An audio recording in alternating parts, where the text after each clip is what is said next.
Hi, students. Nice to be here. What I'd really like to do today is to talk to you about maps, using globes. What's the difference? Why do we care? All of that. So, all right, I've got this pulled up, and over here, of course, we have a globe and a map. So if we were in class right now, physically being in class, I do different activities where you use the globes, and I was bringing like a dozen globes for everybody to work together in groups, and it's fun. But most importantly, is to realize that globes are a great model of the Earth because they're three-dimensional.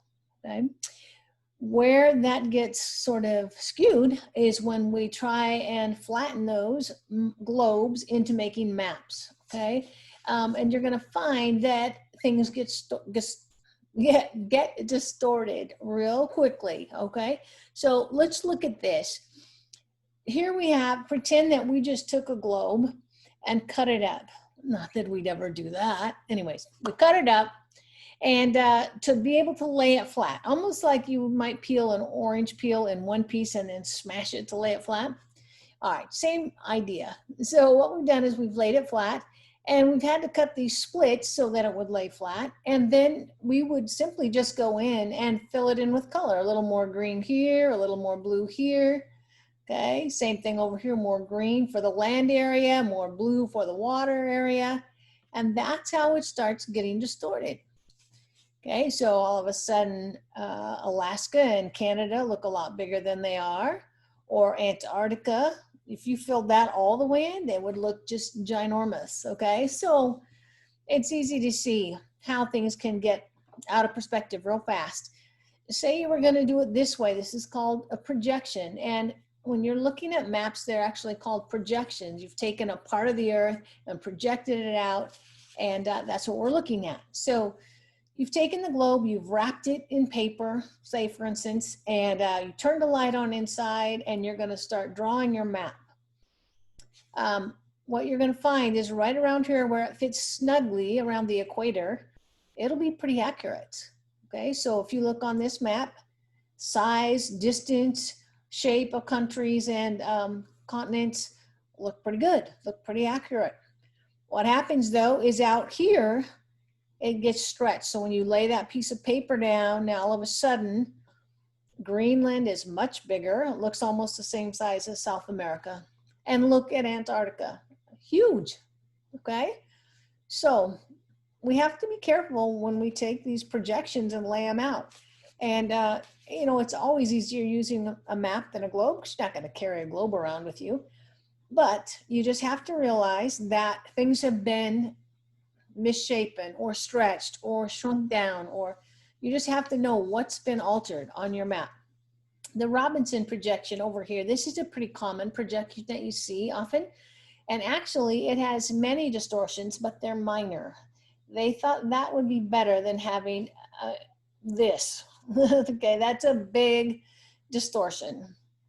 But this way it looks a lot smaller, right? So anyways, different kinds of projections have different types of distortions, and it depends on what you're going to use that map for, you know, so you need to make that judgment. All right, speaking of types of maps, though, we have a lot of different types of maps. This is a political map, and political maps are colorful. You see all these colors that show us the different states. Well, what they really are doing is showing us the borders and the boundaries, not only between the states, but between Canada and the United States and between Mexico and the United States. Okay, it's a great way of showing up those borders and boundaries. So that's a political map. A physical map is different. You don't really even see the borders and boundaries, or you don't notice them. They might even draw them on there. But what you're looking at are the physical features, the mountain ranges, the coastal lowland areas, and all the rest of this in between. And typically they will have a legend on a map. A map needs a legend, so you know what you're looking at and what those colors are referring to. And typically on a physical map, when you have a dark green, that's coastal lowland area.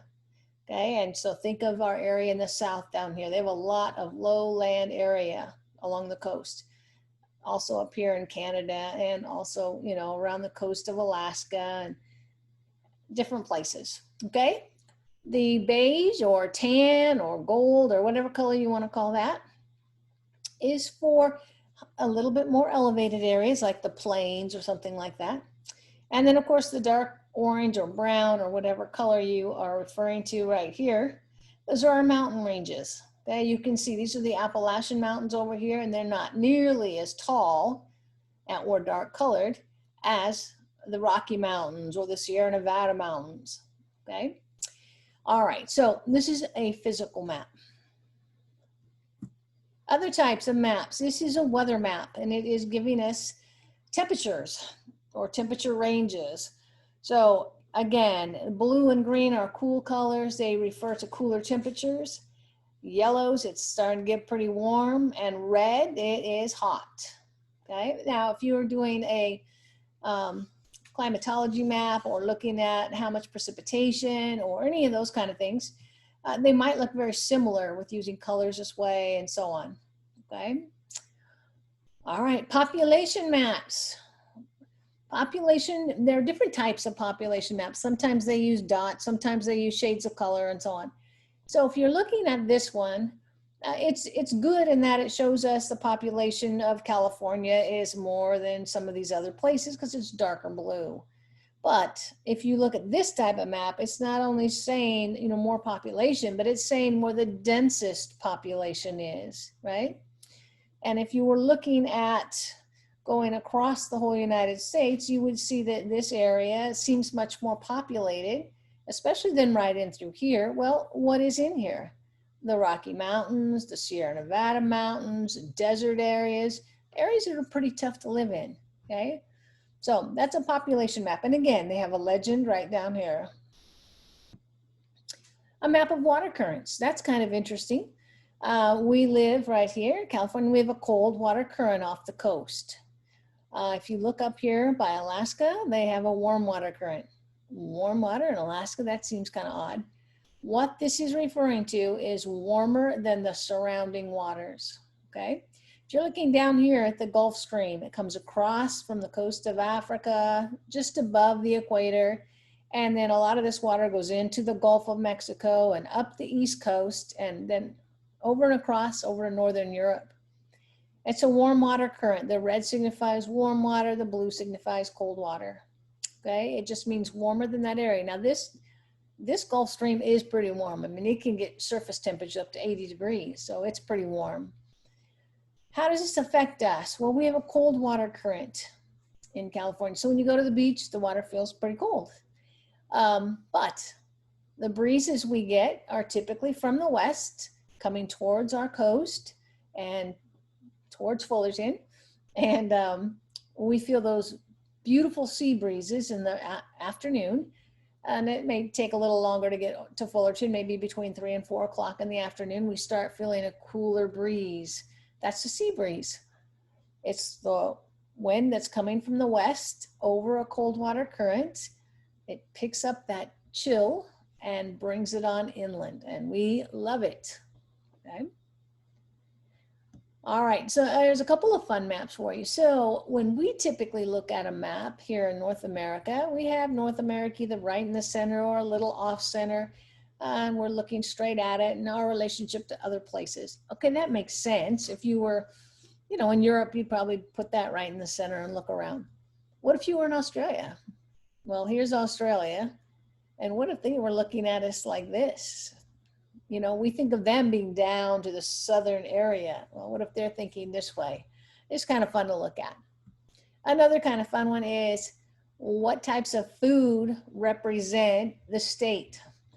And I am very proud that In-N-Out is representing California. Sounds yummy right now. All right, one more thing about maps that I wanted to get into is GIS, Geographic Information Systems. What this is it used to be that if you wanted a map, you went to a store and you purchased a map, and it was very generic and you had to kind of draw on it what you wanted to show.